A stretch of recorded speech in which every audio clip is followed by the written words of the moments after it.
I'd like to welcome everybody to the Great Cities Symposium. Thank you for coming today. I think you guys will enjoy our program. My name is Jason Ellis. I'm president of the City Beautiful Jacksonville. We had a subcommittee that was put together to prepare today's event, and I'd like to recognize them. We have Ted Pappas, Lad Hawkins, Tracy Arpin, Richard Shieldhouse, and Alicia Grant. Please give them a warm thank you. We also have a number of dignitaries or elected officials that are in attendance today we'd like to recognize. We have a former mayor here, Jake Godbold. Please welcome. We also have a number of current and newly elected city council members that I would like to recognize. Danny Beckton, John Crescendenny, Michael Boylan, Matt Carlucci,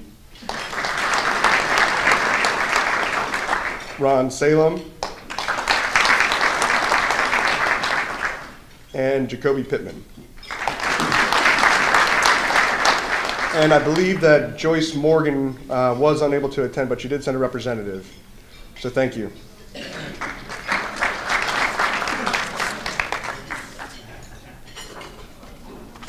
And I'd like to go just a brief history of the founding of the organization. Obviously, you could tell that once I start going into the history of this, I probably did not have firsthand knowledge of when the organization was founded. I was reminded that when the movement started itself in 1986, that was actually the year that I was born. So I have to thank Tracy Arpin for sharing the history and prepared notes for me. Oh, Lori Boyer. Please also recognize Lori Boyer. She has also been a tremendous asset to the organization. So in 1985, the Jacksonville Community Council study on visual pollution noted that Jacksonville lacked any large vocal constituency to advocate for the enhancement of the visual environment of our city. The constituency surfaced in 1986 and 1987, demanding stricter sign controls and culminating in the landslide passage of a citizens' referendum banning new billboards and requiring the removal of over a third of the existing billboards. This momentum continued into 1989 with the creation of Jax Pride, a coalition for visual enhancement, which is the name by which City Beautiful Jax was known for the next 20 years. 10 years ago, Jax Pride became City Beautiful Jax, a name that honored and recognized the City Beautiful movement of 100 years earlier. One of the leaders of that City Beautiful movement, Daniel Burnham, issued a challenge. Make no little plans. They have no magic to stir men's blood, and probably will not themselves be realized. Make big plans, aim high in hope and work, remembering that a noble, logical diagram, once recorded, will never die, but long after we are gone, will be a living thing asserting itself with ever-growing consistency. That challenge is as relevant today as it was back then.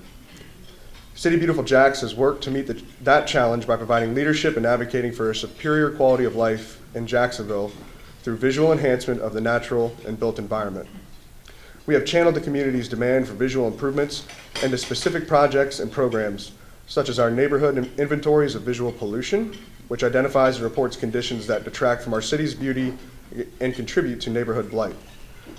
Over the years, City Beautiful Jacksonville has also stimulated our imagination and called us to action through programs such as the one today, bringing in outstanding speakers, including leading architects, planners, elected officials, and scenic advocates. Mayor Riley, who will be speaking later today, was one such speaker in the past, and we're delighted to have him back here today. And at the conclusion of today's program, Tracy Arpin, one of the City Beautiful Jacksonville's founders and past presidents, will be making an exciting announcement about the future of City Beautiful Jacksonville. And I'd encourage you all to stay until the end of the program, if at all possible.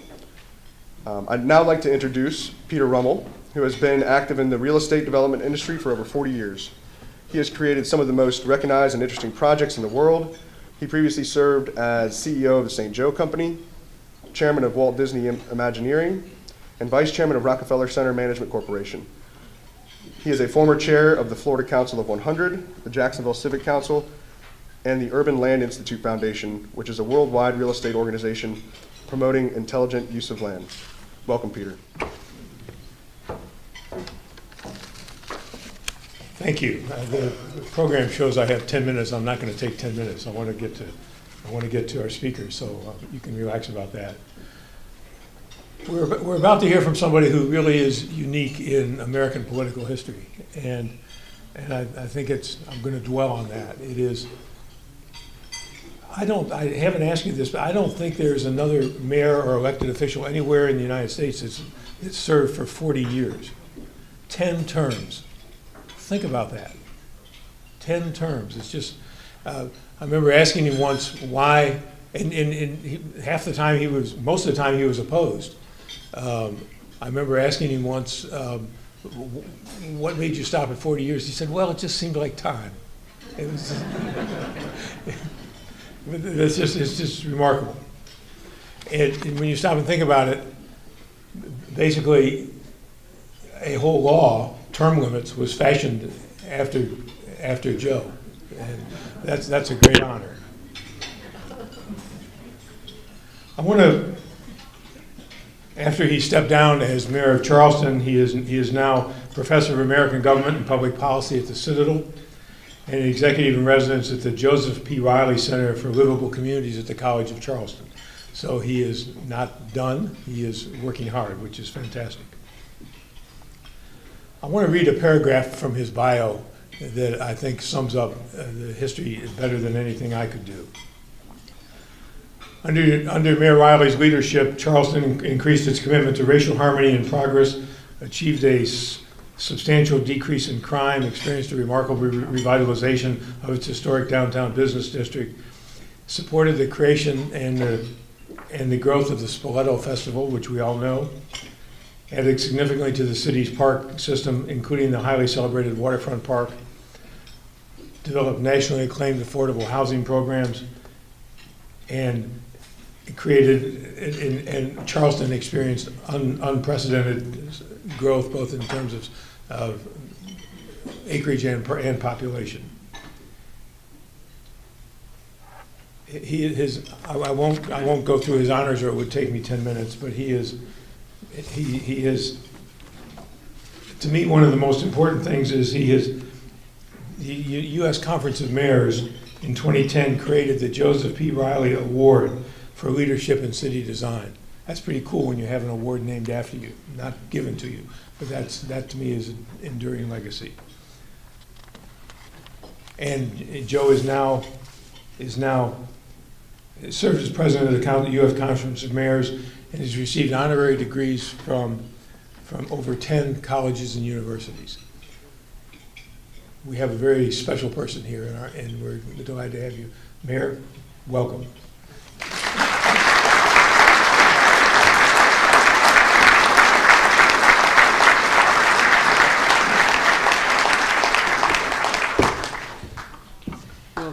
Peter, thank you very much for your kind introduction, and thank you for your wonderful service to the cause of the design and building of great towns and cities and places in our country. Jason, I congratulate you and thank you for your leadership of this organization. And to Tad and Mary Lee Pappas, they have been so gracious to me, had Peter and me for dinner last night, and Tad is who invited me to come speak to you, and I admire him very much. And Jake Godbold is a friend of long standing, and wonderful to see Jake back here.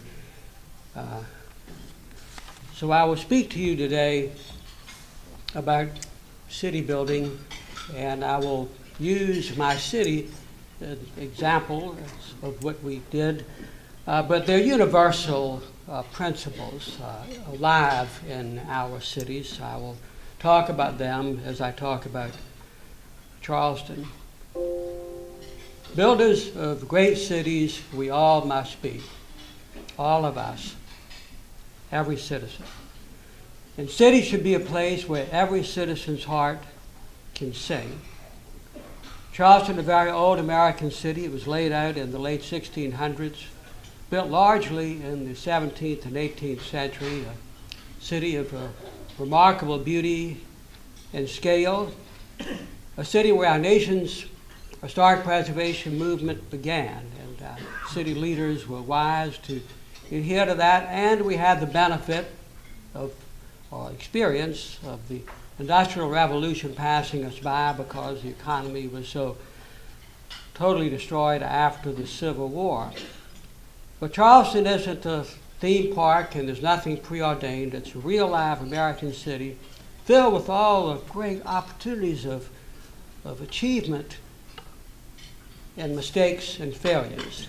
This was a mistake. It was the demolition of the historic Charleston Hotel, where the National Democratic Convention of 1860 met.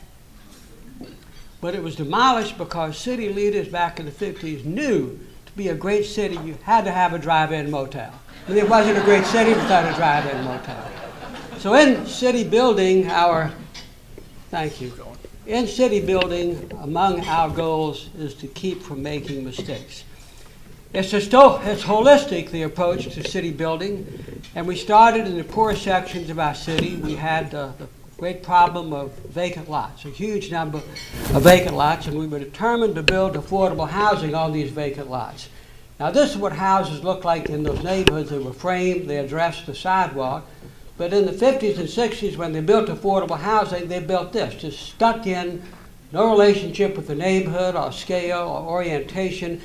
And usually they'd put a cyclone fence around it to warn you the neighborhood was not safe and no one should really want to live there to begin with. So we were determined to build attractive, affordable housing. We got a vacant lot, hired a young architect, the housing authority did this, and made it work. It looked like it belonged. Well, just then we got a grant for new public housing projects. This is a long time ago when federal government was funding building affordable housing in cities. And the housing authority said, Joe, Mayor, we know just where to put the new project. So we tear down some buildings here in this block, that block, and then we can put the 142 units right over there. And I said, we're not going to do this anymore. It was well-meaning, but it ignored all the accumulated lessons of Western civilization, towns and city. You build these brick monoliths, crowd a bunch of people in there with low resources, and then get mad it doesn't work. I said, we're not going to do that anymore. We're going to scatter our public housing on vacant lots in the city. Well, they thought I was nuts, but they couldn't really do anything about it, and so we started the process of finding the vacant lots. And that created some interesting discussion in the neighborhoods, because, the average person would wake up tomorrow and say, honey, I hope we can get one of them public housing right next to us, and so there's some debate, not in that neighborhood. We worked through that, we picked the sites, then we had the architect, told them what we wanted. They came up with the plans, ugly as sin, and we fired those architects and got some other architects. And then this is what we built. Very highly subsidized housing for very poor people, but blended in with the neighborhood. We won an award from President Reagan. They gave 11 awards for federally supported design for 25 years. Bridges and other awards were given to, but they gave an award to public housing because they felt that we had figured out how to build housing for the poor and add to the beauty of the neighborhood. When we were opening these, I was at a cocktail party, the president of one of our colleges' homes, and a crush of people, and a server approached me with the tray and elbowing her way gently through to get to me, and as she put the tray before me, she said, Mayor Riley, I want to thank you. And I said, what's that for, ma'am? She said, because Monday I'm moving into 7 Marion Street, and it's so beautiful. And I thought of back then, this was in the late 70s, maybe a proposed tenant of public housing in thanking the mayor because it beats the rats in the rain would not have used the word beautiful before. And the fact of the matter is, there is no excuse under any circumstances to ever build or allow something to be built in our city that doesn't add to its beauty. This became developmental, just one good-looking building, 2 apartments, really poor people living there, revitalized the whole several blocks around there. Now these were called freedmen's cottages. They were built by what African Americans could build right after the Civil War, after they could legally own land, and it was 1 story of what we call a Charleston single house, And they were in very bad shape, and Hurricane Hugo came through in '89 and about leveled them. But we knew we had to save them. There was a historic building type, and the neighborhoods were important. So we worked with Habitat. It was the first rehab project Habitat had ever done in the world. They always built new houses, worked with churches and Habitat, and restored them and saved the neighborhood. And about then, we had wonderful shelter for the homeless, and we were looking for transitional housing. What do you build for the homeless resident who leaves the shelter and has got a little bit of money and has a place to stay? So came up with a design for transitional housing. That won an award from the AIA. Very poor people live there. And you know, so often in city building, you could say, well, I mean, geez, you know, this is just a transitional housing. It really doesn't matter what it looks like. Fact of the matter is, as I said, if human beings can see it in a city, if they can see it, it should add to the beauty of the city. So that provided wonderful housing and was restorative of the neighborhood. Now this is a building that was not in very good shape, I admit, and it was a corner, and we you know, saving corners are very important in cities and in neighborhoods. And if the city's kind of slipping, then the corner goes, and then that virus spreads, you know. And so the building official called me one day and said, Mayor, we got to let the permit for 17 Fishman come down. I said, no, we're not. He said, Mayor, that is very bad shape. And he said, actually, the building is beginning to lean. And he was right. The utility pole is vertical. It was leaning. And I said, well, we'll get you know, somebody to come fix it up. We'll hire a contractor. He said, Mayor, it's going to fall on the house next door and kill the people. I said, well, let's move the people out for a while. So we moved them, the family, to a Holiday Inn. They thought it was the greatest thing. It was in the summer. The kids could swim, and we put some money into it. It's what it looked like behind. It was admittedly in bad shape. And but we put money into it, fixed it up. That's the front, what it looks like now. But you know, it became a wonderful catalyst for this neighborhood. We got first-time home buyers and different projects, housing authority, initiative housing authority, private sector, but saving that one corner and making it look good again was transformative to that little neighborhood and that part of our city. This was our downtown. Our downtown, when I was a child, I'm 76 years old, when I was a child, it was a shopping center of coastal South Carolina. It was phenomenal. And then when I was elected mayor in 1975, I parked behind one of these buildings on King Street the Saturday before Christmas to do my Christmas shopping. Now, I have an excuse for being so late because I had just been sworn into office on the 15th of December and had a brutal campaign. So anyway, I was tardy. But I walked through those stores out onto King Street like I always did and turned up the street. Christmas Eve, as actually was. And there was no one there. The bustling center of our city was almost dead. And we worked so hard on downtowns, and it's hard work, and it's controversial. Why we need all that time, money on downtown? What's the big deal about downtown? All of that. And it's very complicated, too. And the fact is that downtowns provide the public realm, and a successful one that has the bustle of people, diversity of people, the eye contact, the elbow contact, the sense of participation, the sense of ownership. Great cities in the world, large and small, have always had bustling civic centers because it gives something special to the citizens. So we worked on ours, kept buildings like this from being torn down and put some apartments on the second floor of them and you know, shops on the front, and we invested in them through one of our nonprofits. This was a Swartz building, looked like that, got fixed up. Doggone, if Hurricane Hugo didn't knock it down, put another one in there. But a big challenge in our downtown was this large vacant lot, which was 100% square. 2 department stores were located there, and then they were gone.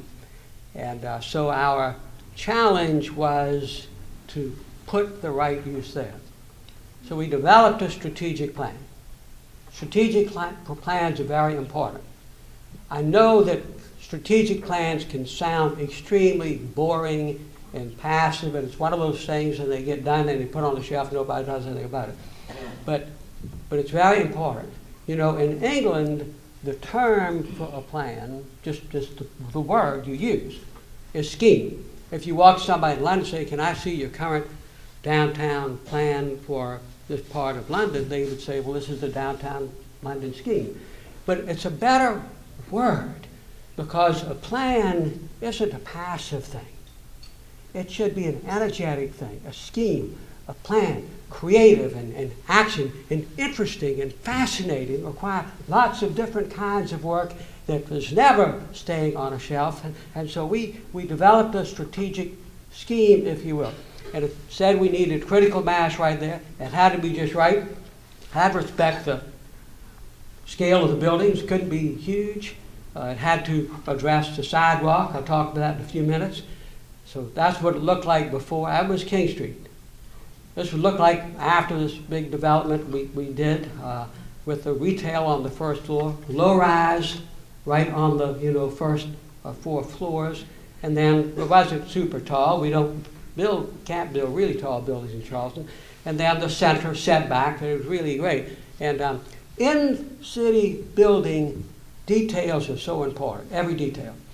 So with this hotel, as you can see, the developer wanted the pre-assembly space where you get together for a cup of coffee.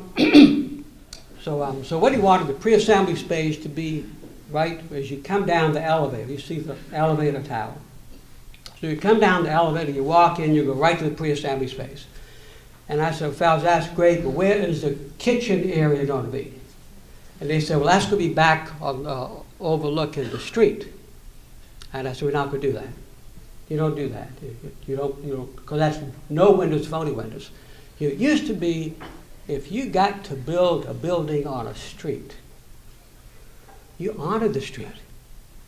That was a privilege you were given. The building connection respects the street. So I said, we're going to put the pre-assembly space overlooking the street. So they agreed. It cost them more money. We're very good developers. So you can see the street. No kidding. And then from the street, you look up, and there's a civic engagement. The civic is so important. Even if you're not going to the event, you look up and you see the hustle and bustle and what is a civic space. And it's well, that one correct component of our strategic scheme provided the catalytic agent that we had hoped for and more.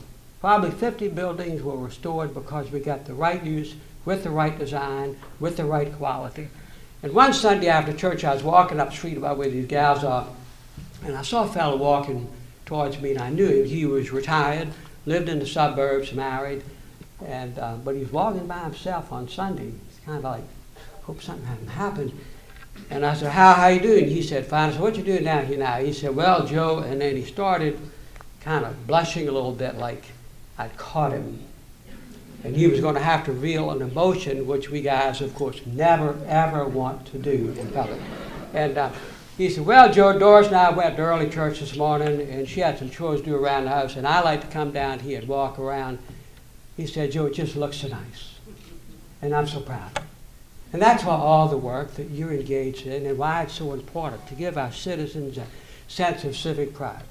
Now, this is an office building that got built. We don't build real tall buildings in Charleston, but it's an office building that always your friends wanted to build, and they need a little land in the city to build this. We owned a little parking lot behind. I said, that's fine. I said, now I want you to put some shops on the first floor. He said, Joe, we're not doing mixed use. Our people don't want mixed use. No mixed use. I said, well, we won't sell you the land. He said, why? I said, William H. Hollywood, a wonderful man who studied how people used cities in the late 60s and early 70s. And he said, when 42nd Street and that part of lower Midtown was not doing very well, Upper Madison Avenue was doing fine. See, because Upper Madison Avenue, every 22 feet, you got another storefront. It's always interesting. You keep moving. So I said, I want shops in that building, or we will sell the land. So they agreed. So we got these little, shops, and I'm sorry, I got nervous. We got these little shops, and I took these pictures. Now, this couple was having a perfectly good time until I took the picture. I wondered what the hell they were doing. But I caught them looking at the jewelry in Mueller's, and you keep, every 20 feet, you keep moving. That's what you want to do.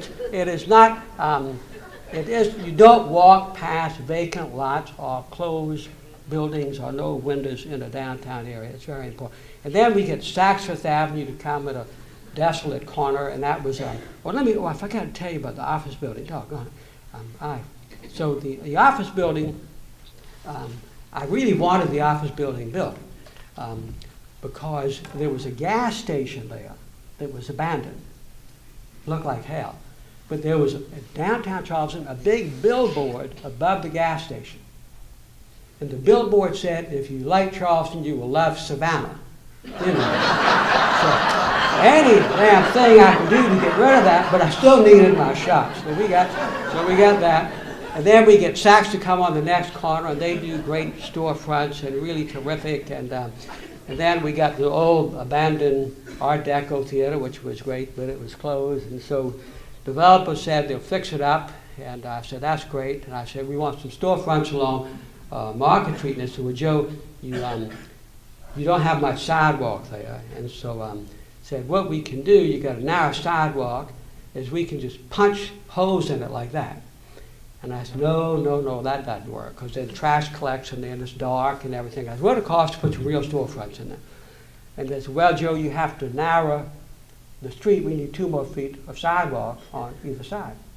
I said, well, that is absolutely no problem. So I sent the note to my staff, and I said, we need to widen the sidewalk on Market Street. And they were very polite to me. And they got back and said, Mayor, if you widen the sidewalk, you're going to have to narrow the street. And I said, well, you know, I was always good at math in school and figured that out. And I said, what we got now is this, where you got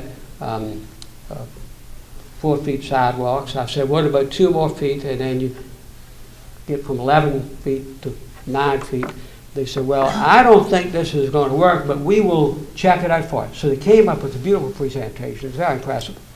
And it showed that if you had 9-foot lanes, and if a beer delivery truck was illegally parked, you know, just say they illegally parked, and the Greyhound bus tried to pass it was one way, that the Greyhound bus rearview mirror and the illegally parked beer truck would probably hit each other. And I said, well, A, what if we don't let the beer truck illegally park? B, the Greyhound bus didn't come downtown anymore. So we got the sidewalk, and this isn't, rather than that, we got this. It's not a very good picture. I took these. It's just 2 feet more, but it's nice. And you know, the thing is, we often worry about the convenience of the beer truck, and I love beer, or similar things, when the question is, how does a human being feel in that space, in your city? Is the mother comfortable walking down the sidewalk holding the child's hand? Is it pleasant? We had this terrible fire on Upper Main Street, and I thought the whole block or several blocks were gone. I got the call. I was there at 3 in the morning. These firefighters are absolutely incredibly courageous. Burning, I just thought the city was gone. But they contained it to one building. That's what it looked like. Building official called me 8 o'clock in the morning. I get to work early. He said, Mayor, we got the demolition contract on Bluestein. That was named. The Bluestein family built this building. And I said, no, you're not. He said, Mayor, that building is going to fall on the sidewalk and kill people. And I said, well, what if we barricade the sidewalk, you know? Because I knew that was a corner. And it was a corner, you know, a Jewish merchant immigrated and peddling wares in the up part of the region, then gets enough money and builds a building and makes it ornate and beautiful and have a fine business. And that's part of our history. So we acquired the facade of the building and shored it up. People thought I was nuts, but it was a corner. We restored it. Now that part of our King Street, Upper King Street, is booming. It's incredible. And we've put other pieces of the strategic plan. But if we lost Bluestein, when we lost it then, that would have been a vacant lot, rubble-filled parking lot. Next door, the building was sick, it would have been fatal, and it had another rubble-filled parking lot, and that disease, the virus, would spread.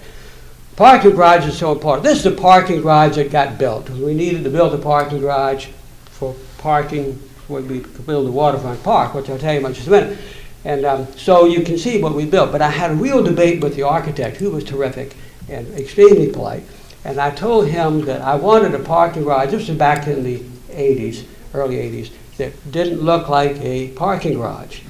And he politely informed me that in architecture, form follows function, and a building needs to look like what it is. And I said, no, I read, Louis Sullivan actually wrote that, the great architect in Chicago, and I said, I get you. But I said, we're just not going to do that at this particular location in Charleston, because it was very delicate. Just less than 100 yards from here is a building still standing where the Declaration of Independence was first read in our colony in South Carolina, and a lot of historic things around there. So I said, I want it to not look like a parking garage. And I said, what I want it to look like was closed shutters, because we got a lot of buildings with shutters, closed in Charleston. And he didn't want to do that. He was willing to give me a little bit of a louver. But that was it. I mean, his manhood was under fire. He's building a parking garage. And you have to go home and tell his family that you can't see the car, and say, Daddy, out on this thing. So anyway, we worked it out, and we won whoops, I'm sorry, doggone it. I'm dangerous with this stuff. We won an award from the National Endowment for the Arts. I don't know that they had ever given a single award for design, but I think we showed our country, and there are law firms on the first floor and sandwich shops and all that kind of stuff. But to your eye, the building has something pleasant to your eye that's kind of in conformance with the neighborhood that you're in. And then the next detail on Charleston Place is the big hotel thing I showed you. Was we needed a big parking garage there. And so what the buildings look like, but we knew not to tear them down. And what we did is we cut off the back of the buildings, some of them were 200 feet deep. It was old wholesale dealers. And so we let them keep the first 50 feet if they wanted, and then we put the parking garage behind it. And then they would line the parking garage. So some people sold us the whole thing, and some people kept the 50 feet, And one guy that sold us the whole thing had a valid lease for a striptease joint. It's up there about 2/3 of the way up that slide. So the city, for a period of time, owned a building that had a striptease joint in it. And so the male members of my legal department insisted that they had a duty to inspect that place every night to make sure I told them to go ahead. I never went in there, but eventually we got them all restored. Now this was right after we restored those buildings, and if you were there today at 1238, there'd be lines going in, a bunch of restaurants and other retail uses there. But I took this right after it opened, and the reason I like this picture is that the human beings are in charge. The human scale element, that it's the building doesn't overwhelm them. It's in scale with them. And every time as we build and rebuild in our cities, we do our very best to break the scale down. Two great architects were walking in the Red Square in Moscow years ago. Admiring the great beauty and of Moscow and the Red Square and all of that. And Vince Scully and Louis Kahn, and one turned to the other and said, he said, Vince, isn't it so beautiful how the spires of St. Basil reach the sky? And Vince saw Louis turned to the other and said, and isn't it how lovely how it touches the ground? And in city building, we see the postcard of the tops of buildings, but the human experience is how you interact at the pedestrian level. That's how we see our cities. That's how they connect with our cities. So that getting that scale when we build is complicated to do, but it's so important. Then the parking garage behind it, it's a great parking garage. We built lots of parking garages, put gardens in them and trees and parking lots and flowers, and that was my favorite, my flowering peppermint peach tree, peaks about the 15th of March. The city was built on water, and city leaders in the 18th and 19th century gave the water's edge to the public. Wonderful civic virtue. So this was piers, shipping piers that had a big fire in the 1950s, and they languished, that probably languished for a couple of decades. That part of town, nothing was going on. No one would go down to the water. It was seedy and kind of unsafe and all like that. And but I had a wonderful couple that was willing to give me, right after I was elected, a substantial amount of money to help to buy the land and make a park. And I said, you got a deal. Well, the owner, a guy who quickly bought it because he knew something was up, and he planned the Venice of the Southeast, big high-rise gated community, tax base. We need a tax base so bad, you know. Public wanted tax base, but it just, no, I said we can't do this. And so anyway, we threatened to condemn it. He called me a Hitler-like dictator. You know, you go through all that in the public, and then you work it out. And but we knew that what a great city would do, and a great city can be a small city, doesn't matter. Great doesn't mean how big you are, whatever. Just greatness, aspirational greatness of a city. A great city would give that to the public. So we acquired it, and then began the design of the park. And you know, every park is different, and we wanted to respect the origins of the land. The landscape architect studied how the city used to address the water, came up with a wonderful, beautiful plan. It was controversial, why we need another park. Parks cost money, weird people go to parks, you know, it's going to be unsafe and everything. And that's what it looked like before we started. That's what it looked like the day it was open. It's the most loved place in our city. And we have a lot of places that are loved in the city. The waterfront park, it's whatever, 30 years old, fountains the kids play in. In designing a park, the hardest job is to determine the park's purpose. What does it do? Not like this little park, like some other. What at this location in the city? What is the purpose of the park? And we determined that in a bustling city, people needed places of peace and repose. So no retail in the park, no events in the park. Plenty of events in the park. No events in that park. National Trust wanted a big event, no. National Government Association, no. No one has any events in the park.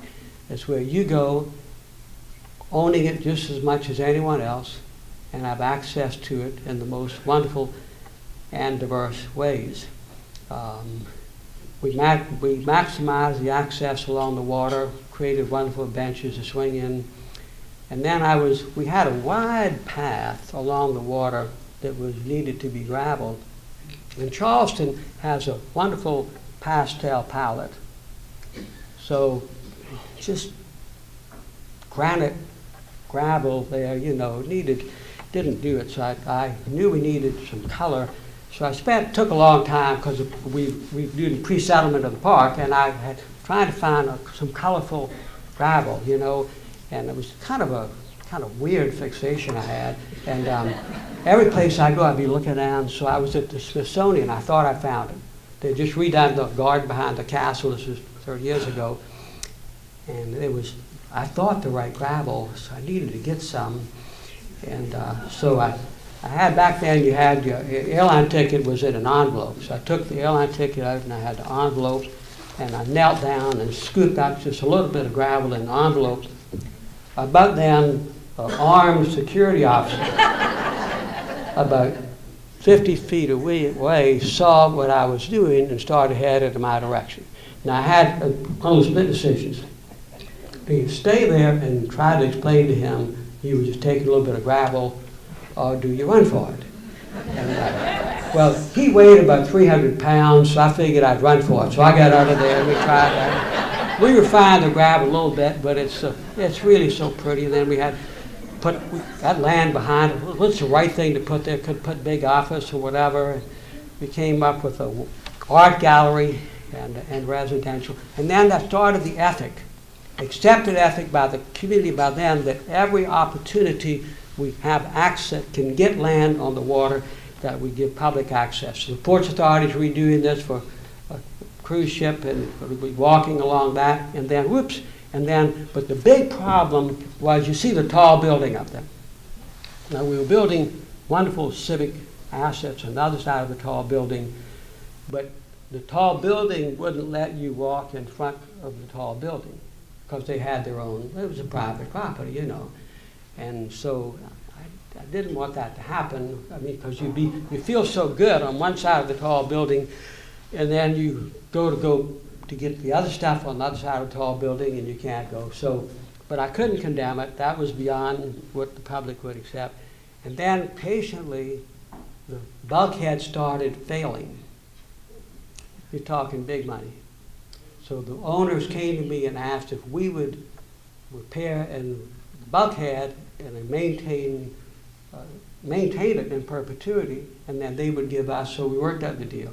So that little walkway is almost like the discovery of the Northwest Passage, because you connect, and then so you give the citizens this wonderful continued ownership of something very special. We got all kind of things on either side, Maritime Center, and you know, there's 4th of July or whatever gatherings. These are informal gatherings, and you know, kids and everybody having a wonderful time. It's just terrific. But that connection really made it possible. We got a fabulous aquarium on one end, and then on the other end of that passage is where we're going to build the International African American Museum, where I spend most of my time working to raise the money. Now, quickly, almost half of all enslaved Africans came to North America, came to Charleston. And we were able to acquire this land, which is where the wharf was. Lonnie Bunch, head of the National Museum in Washington, said, Joe, your site is one of the most sacred sites of African American history in the Western Hemisphere. So we have the opportunity to build a museum of national importance and honor peoples who were brought here against their will and their contributions of their ancestors to our country. And we wouldn't have been able to do it if we hadn't had that way in front of that tall building. And then we had the one street dead end, almost finished with the water, dead end into the last bit of water we could use next to the big ports facility. You see there cranes there. But you know, if the street ends into rubble, junk, and trash, it's not good. So we found, luckily, had friends that wanted to build an Irish memorial, so it made it easier for me. I had somebody else engaged in it. So we got wonderful end on the water. It's just a little thing, but it's the terminus of the waterfront park on the Cooper River side. And then on the other side of town, we had a scruffy road with no shoulder, and we got all the permits and a big fight and put a little sidewalk in there. And people would stop me and say, Joe, you know where I live? I said, yeah. I drive 2 miles out of the way to come down here just to walk around. And he said, it's so nice. And then we put a ballpark on the river just up from that, which is so joyful. And we all know about the joy of that and families together. And then you buy a hot dog at the ballpark, and you like the observation deck at a national park, just looking up the water. So we got it all around the town. Then almost wrapping this baby up. A vision here is so important.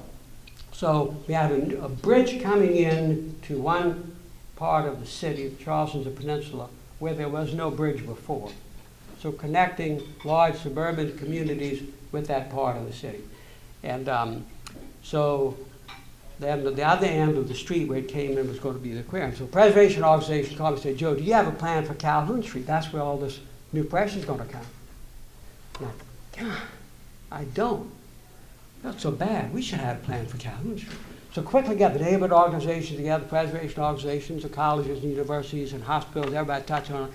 And so they came up with a plan for Calhoun Street that's going to be a great urban boulevard. And uses that we don't want motels.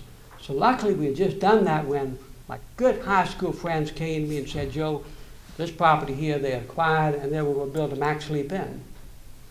And I said, well, fellas, I hate to tell you, but we did the plan and we don't want any motels there.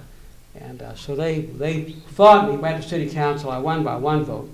So rather than the Max Sleep Inn, because we'd done a plan, because the citizens told us we needed to do a plan, so we had a scheme for this street. Rather than junk coming along there, the library was going to move out of downtown, so we get the new library. That's where the Max Sleep Inn would have been. But we had a plan because the citizens said we need to have a plan.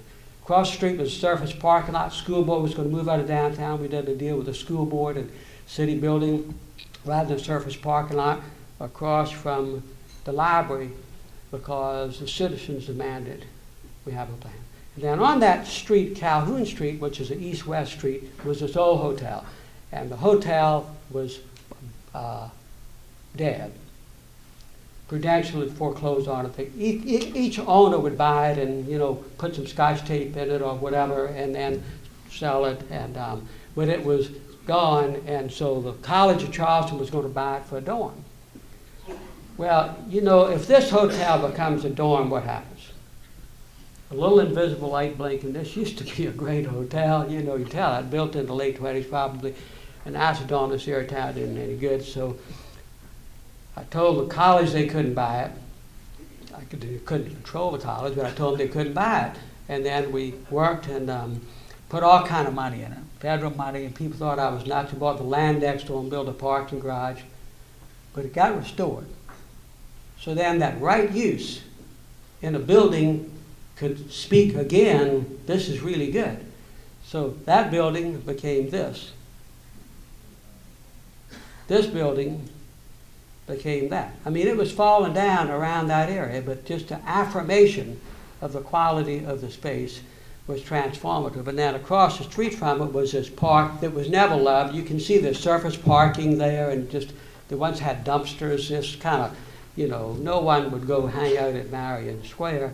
And so we knew it could be a great urban park and an urban garden.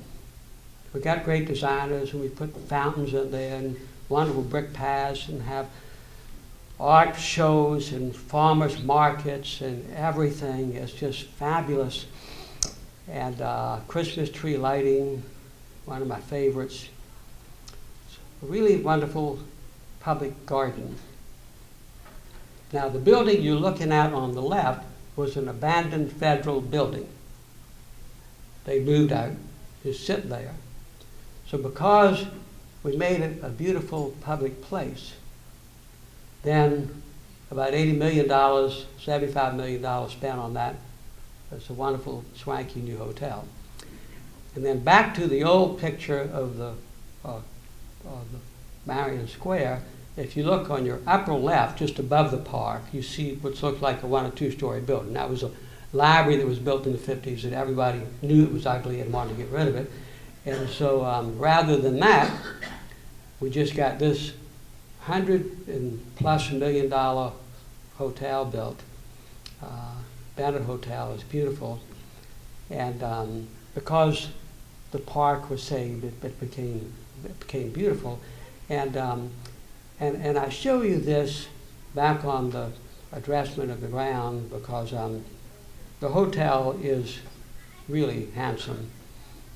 But the way it touches, the way it sits, just so perfectly along the pedestrian street and the main street, just so wonderful. Almost finished. Charleston was a small city, and we wanted tourists to come when I was growing up, and more tourists came, and then all of a sudden they came to see the Rainbow Road and the flowers and all of that, and all of a sudden we started getting complaints we got too much tourists. And it was just it wasn't organized. So we came up with the nation's first tourism management plan. And I couldn't say this publicly because people would misunderstand. But I said, you know, what we got to do is just like Walt Disney, he knew how he wanted people to use his theme parks. If you use the term theme park in Charleston, people go crazy.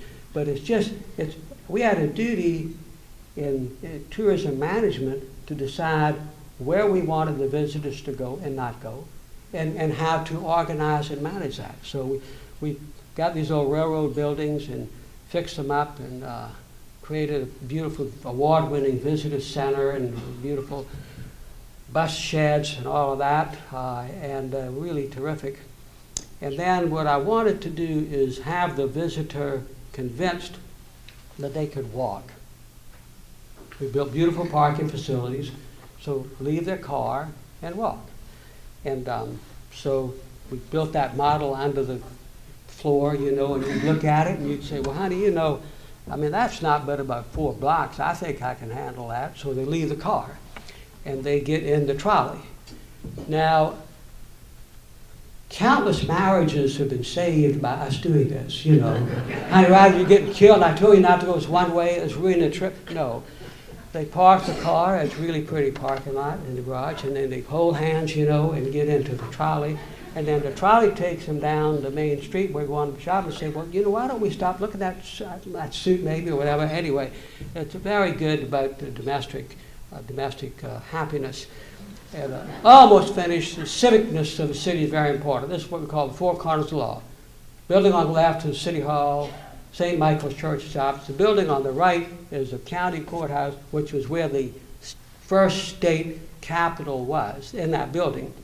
And if you look at the building on the right, you see that on the side of the building, it looks like maybe as 10 windows. So now I'm going to go down the street and look back. So down the street looking back is the federal courthouse. Federal courthouse on the left. Federal courthouse, county, state court system, church, City Hall, amazing 4 corners of law.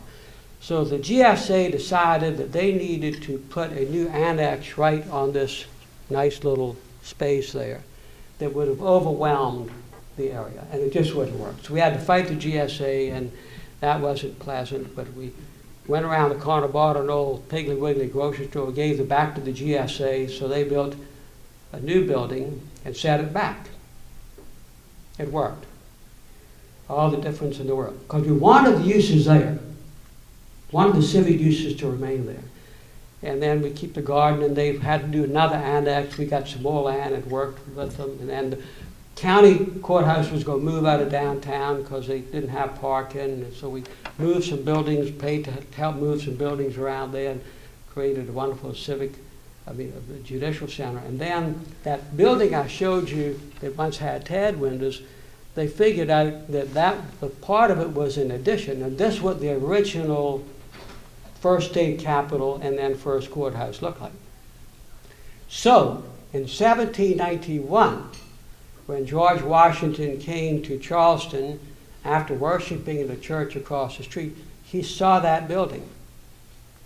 And he said, that is really handsome, and give me the plans. So the plans were given to them, and that inspired the architect for the White House. You can kind of, somewhat see that in there. But it's so important when you can to keep those civic uses. And when we're dealing with the county council, they said, we got all these problems in parking and all that. I said, what is more important? So you go to the quintessential building in the democracy, equal justice, and law courthouse. You go to the courthouse and you come out and you walk to the ubiquitous sea of surface parking. Or you come out of the courthouse and you walk into the final civic zone and you hear the 250-year-old church bells ring. What is more important? This is where the Declaration of Independence was read right after it was signed, and they shoved asphalt around it for my time, and you can't really read too much, but we opened a little street, planted a big oak tree, had to move it, cost a lot of money. we opened this little street. People say, why are you spending all that money on that little street? That's, well, a little street used to be there. It's important when we can break the scale down in cities. Alan Jacobs, a great planner in San Francisco, and Cal Berkeley said that in a city, when he taught planning, he would show the kids a grid of the city. Wouldn't tell them what it was, just a grid. You know, and ask where they'd like to hang out.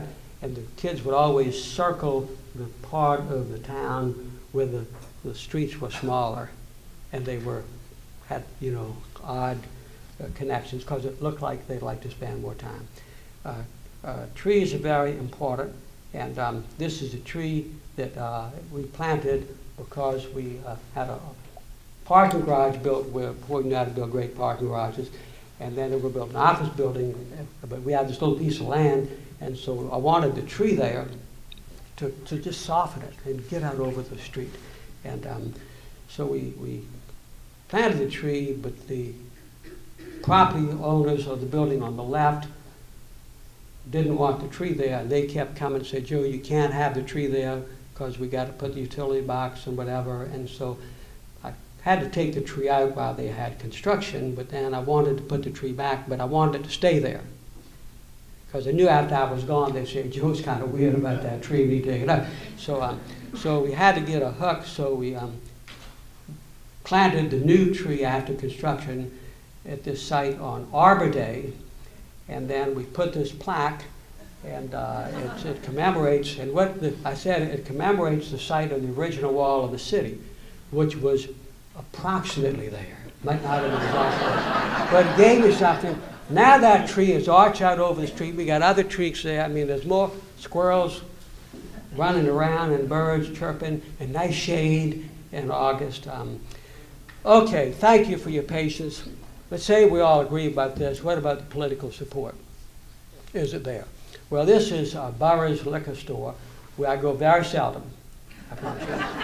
But I like going there. The guy that runs it I knew growing up, and he's made a good business. And it was also an interesting store because they all used to wear pistols. And they didn't wear jackets. It's warm in Charleston, so I mean they had a holster pistol. They got a permit from the state somehow. And it was an interesting place. And so I went in there with a very modest purchase and approached the counter. And the guys start converging behind the counter. Jake knows his feeling, like they want to tell you something, and often they're upset about something. So they approach behind the counter, and I walk up with my modest purchase. And what these guys want to talk about at Burroughs Liquor? Well, we had this intersection thing that looked like hell, and we were putting a water line, and a friend of mine said, while you're digging that up, why don't you plant something? I gave that out in my parks guy. He came up with this plan. So rather than this, we got that. So one of those guys said, Joe, you know what y'all did down there at Broad and Rutledge? And I said, yeah. He said, that's the prettiest thing I ever saw. Another guy said, you know where I live, don't you? And I said, yeah, I really didn't. But he had his hand on his pistol. I said, yeah, exactly. And he said, I'd go 2 miles out of my way just to drive by and see that. The other said, that's a big tree y'all transplanted. We said, well, we thought that'd be nice. These guys in the liquor store, seeing the mayor wearing pistols, wanted to talk about beauty in their city. And then they went on about other things. It's not a class thing at all. It's basic human thing. And you go to cities all over the world, you see that. People of all backgrounds and incomes and all, they understand and revere the public realm and great public spaces. So, if the political support is there, what is the public policy imperative? So we put new slate sidewalks in when we did the waterfront park. It's what they used in the 1800s. And they were hand chipped, you didn't have machinery back then. And they look great. So I wanted slate in the new waterfront park. They bring the slate in. God, it didn't work. So disappointed. And it's because it's so precisely cut. So it looked like, something you bought from a big box or whatever. And so it was so frustrating. So I I asked our parks guy what they do. They came up with the idea that with the torch is going around the edge. It doesn't discolor it, it rounds it. Every piece of slate put in a public place in Charleston has this thermal treatment, and it looks perfect. I show you that because it is essential that we as citizens understand our collective responsibility for our cities. It's something we inherited. We hold them in trust, as the Athenian city oath said, and pass them to future generations more beautiful than we found it. And lastly, the moral imperative. City, as I began, should be a place where every citizen's heart can sing. So this is the first part of our waterfront park. We had to rebuild an old pier that had fallen in. We really didn't know what the old pier looked like. All the stones were in the mud, but came up with a plan. I thought it needed a railing around it. And we had young kids, and I said, you got to have a railing around it. They said, no, Joe, you don't need a railing around it. Just put those benches, and I said, people might just sit on the benches. They might just sit on the stone and drape the legs over. So don't worry about it. Okay. So when that part of the park was finished, we were still working on the other park. It was taking about 2 years. I was jogging down there one morning, as I did every morning. I saw a fellow doing just what he said, sitting on the stone, legs draped over. I knew him. I didn't bother him. His name was Clarence Hopkins. He was very poor, suffered from epilepsy. He was an adult. So jobs was sweeping up in front of the filling station in China. Shoes, lived with his mother, rode his bicycle. So I saw him about 2 weeks later. I said, Clarence, I saw you down at the park. And the other morning he said, yeah. I said, you go there often? He said, yeah, I go every morning. I said, why? He said, Joe, it's so beautiful. And I love it going down there when the sun's coming up and those ships are coming in. You know, when we opened the waterfront park 2 years later, I wanted Clarence to be there just because. And couldn't find him. Turned out he had a stroke from which he never recovered. But we had him brought there in a wheelchair and had a seat from him right on the front row. It was a magical night, symphony playing. We'd worked on this thing for 13 years. Thousands of people there had Clarence on the front row. Didn't introduce him. I just wanted him there because I knew he would enjoy it. But I had so many people, you'll understand, that worked with me like you, worked on this park. Hard to do. And I wanted him there just to remind us why we do it, why we do these things. Because we have people in our city that have, never seen the rocky coast of Maine or the sunset, the Pacific, or Purple Mountain Majesties or Amazon Wave Rain. All they got is their city. And that's all Clarence had, was his city. But when he was healthy, he could come down to a public place in his city and clothe himself with peace and beauty every day. If we work hard to build great towns and cities for Clarence Hopkins among us, then we'll build great and lasting cities for everyone. Thank you very much. Thanks for visiting Jacksonville, Mayor. Thank you for inviting me. It seems clear that Charleston has been fortunate to have 40 years of Joe Riley's vision for urban form. My question is, how much of the success of that is attributable to a 40 years duration of a consistent vision, as opposed to the shifting visions that might have occurred with a mayor who was perhaps less successful at succeeding himself in successive elections? Well, in a democracy, the elected official has authority, but the citizens are in charge, are in control. So I had the unusual opportunity for a long service and stick with it, but I left. I hadn't quit when I stopped being mayor. I'd done a lot of stuff for the next person, and this person doing a lot of stuff for the next person. So I think if it doesn't need to end when a mayor's term of office is over, and the power of the people. I mean, all that stuff you saw was done because of the people of Charleston. They needed their support and often needed their money and their ideas and all of that. So it's helpful, but it's not essential. I know there are many places in America where mayors change often, but you have that great scheme, and it's and you update the scheme, and the city people buy into the scheme, and then they'll stay behind it. Yes. Mayor, that was a wonderful presentation. Thank you. Of historic preservation, restoration, architecture, design, landscape, streetscape. But what we did not see was art in public places, sculpture, murals, other forms of urban art. Was that given consideration? You know, we have some places. I think that our focus was in the art of the city. So the painstaking care to the quality of design and the quality of architecture and the uses and the details of the park is an art. And I think the art in public places is very important. We have some examples of that. But I think I would respectfully submit that hierarchically, the most important art is the quality of what you put in the built environment. And we must be careful that we don't let art in public places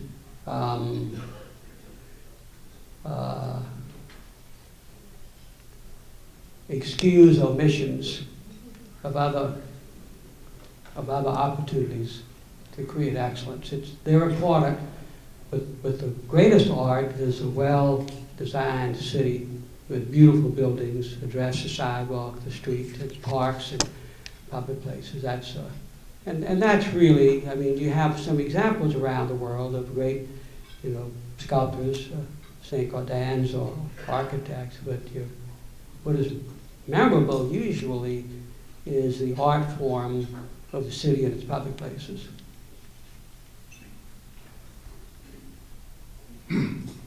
Mayor Riley, Yes. thank you for coming and sharing with us your great vision. Thank And your you. great, most importantly, your vision and your thinking.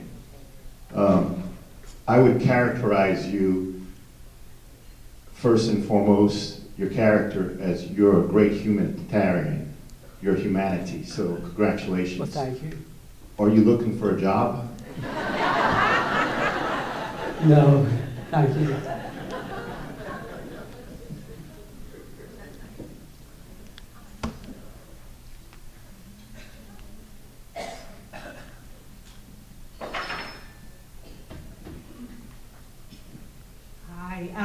I was just wondering if you had any kind of lessons learned the hard way. What were some of the mistakes that you made that you could have overcome or had thought about differently? We've got a city where we've already made a number of mistakes as it relates to historic preservation, especially. We've got vacant lots, et cetera. But were there any times that you look back and said, oh, I wish I had done this instead of that was significant? Well, I had some luck because sometimes what I thought would be a good idea couldn't get done, and later I said, boy, it's a good thing we couldn't get that done. So, there was some luck, and you just always be alert, and of course you must feel the enormous pressure of doing everything you can to not make mistakes. And sometimes you have some mid-course corrections in what you're working on. The great thing about, many great things about democracy is that the citizens have enormous power. So they would often, their ideas, it was public and might tilt what we're doing in a better direction than it would have been had we not had their participation.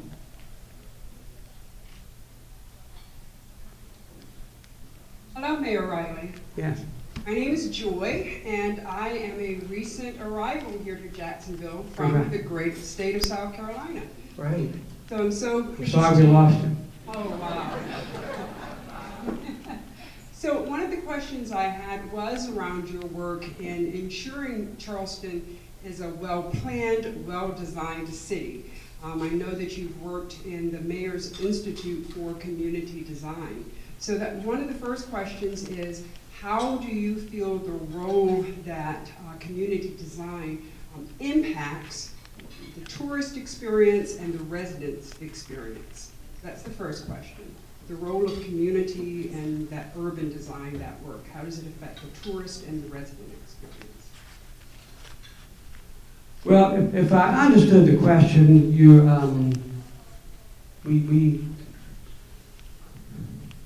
there's so many avenues of welcome participation by the citizens. And we have design review process, great citizen participation, all our planning efforts, our city council meetings. You know, I'm out in the public, mayor's night in, all those things. So there's plenty of opportunities for input. And if that was your question, I might have misunderstood it, but plenty. It's a democracy. You know, you get input at bars, liquor stores. Sometimes they thank you for something, and sometimes they want to give you a mid-course correction.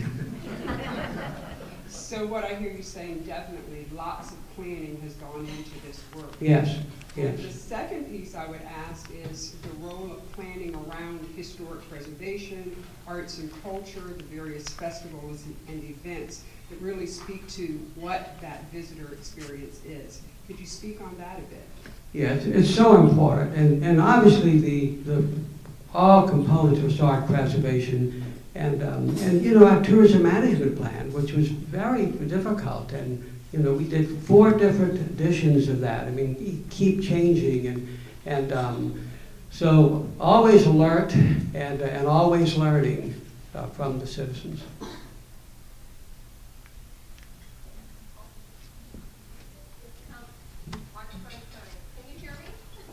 Well, get the mic, my hearing isn't that good, which is, Hi, Mayor. My name's Kimberly. I'll be in your lovely city once again in a couple of weekends. good. You know, I'm a native, just old enough to remember what our downtown was in its grand days. We're at a tipping point in our downtown. Lots of things going on. I'm sure you're aware. The landing, the shipyards, Lot J, whether we tear down buildings or not, what do we do with them? We have elected officials here, some new, some returning. Do you have any words of wisdom? I hear you talk about the people have input, they have power. Sometimes we don't feel that way. So you were there for 40 years. We don't have that luxury. What do we need to do as a city to get it right? Because we've got to get it right this time. Well, you know, I think the 40 years is almost not relevant here. The question is now. You know, what do you do now? And I think well, let me say this. This is a beautiful city. And it is a wonderful place to live.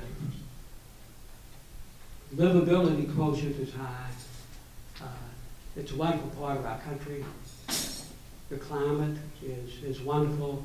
I mean, Jacksonville is a great American city, and it has everything in the world going for it. It has a great future. And so I think it's just putting excellence at the top. So in the redevelopment decisions, no log rolling or lazy approach. What is the best possible use, activity that could go here? The best. That would be world class. I use that term a lot in the city of Charleston. You can be world class in a little city, a little town. You can be world class in a big city like Jacksonville. So I think each one. I mean, I might have some ideas on some, but they're not learned. got a little information, looked around last night, got up early this morning and looked around. I think one thing that just, and none of this really isn't worth anything, because I'm not qualified, but the water, the river, is unusual. That is a world-class asset. So I think in addressing that, and and it's, I mean, well, I probably shouldn't even say this, but I wondered as I walked past the old landing, what if that became a park? But that might not be right. I mean, that might not be right. I don't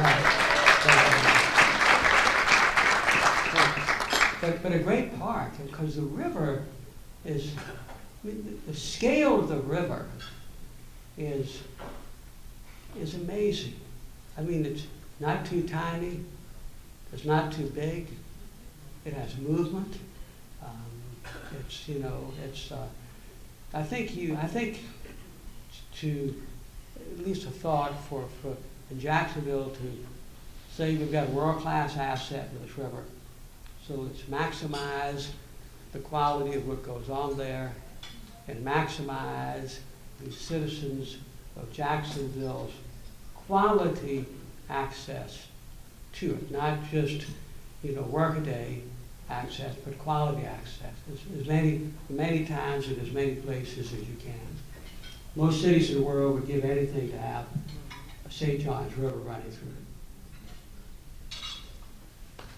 Mayor, I think Alicia said this was a nice question.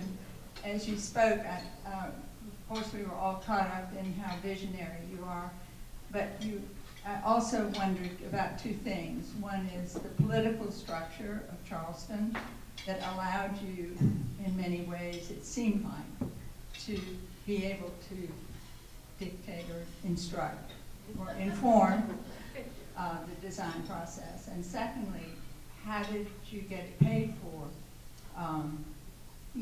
if you bought up a big piece of property? And thank you for being here.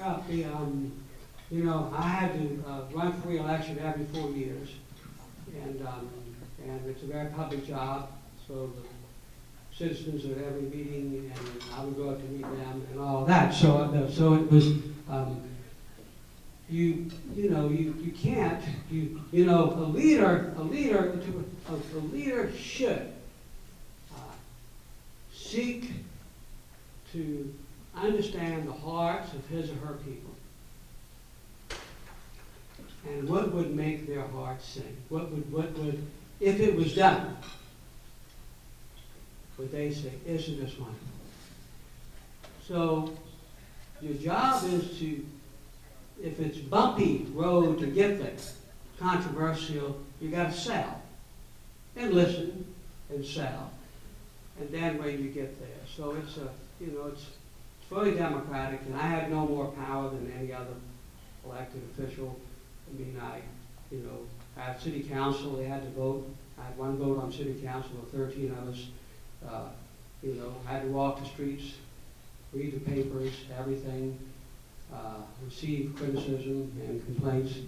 But I would always, if it's right and if it's world class, and if I have reasoned confidence that when it's done, people will say, isn't this great? Then you just stick with it. Thank you all very much. I'm going to allow, we're going to take one more question from the elected official.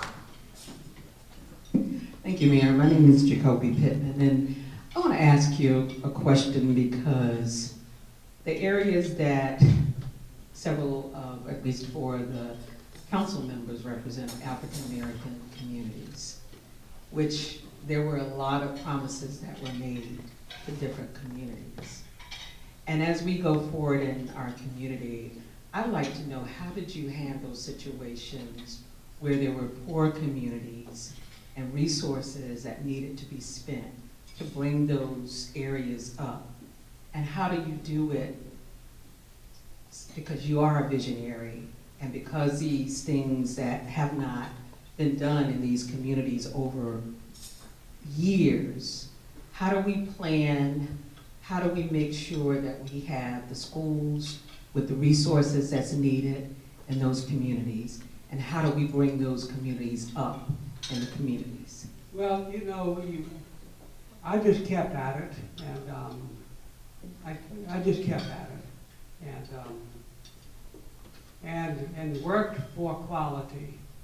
I remember I declared a personal war on cyclone fences around parks, and wanted to get rid of all of them. So it's poor neighborhoods, just at a park, we put a nice masonry footing in wrought iron or whatever, just to say this is good, as good as anything, and then, just try, keep adding to the quality. You've got hard issues and economic issues, but I wanted all the citizens of my city. I've made an effort that all the citizens of my city would feel that I was working.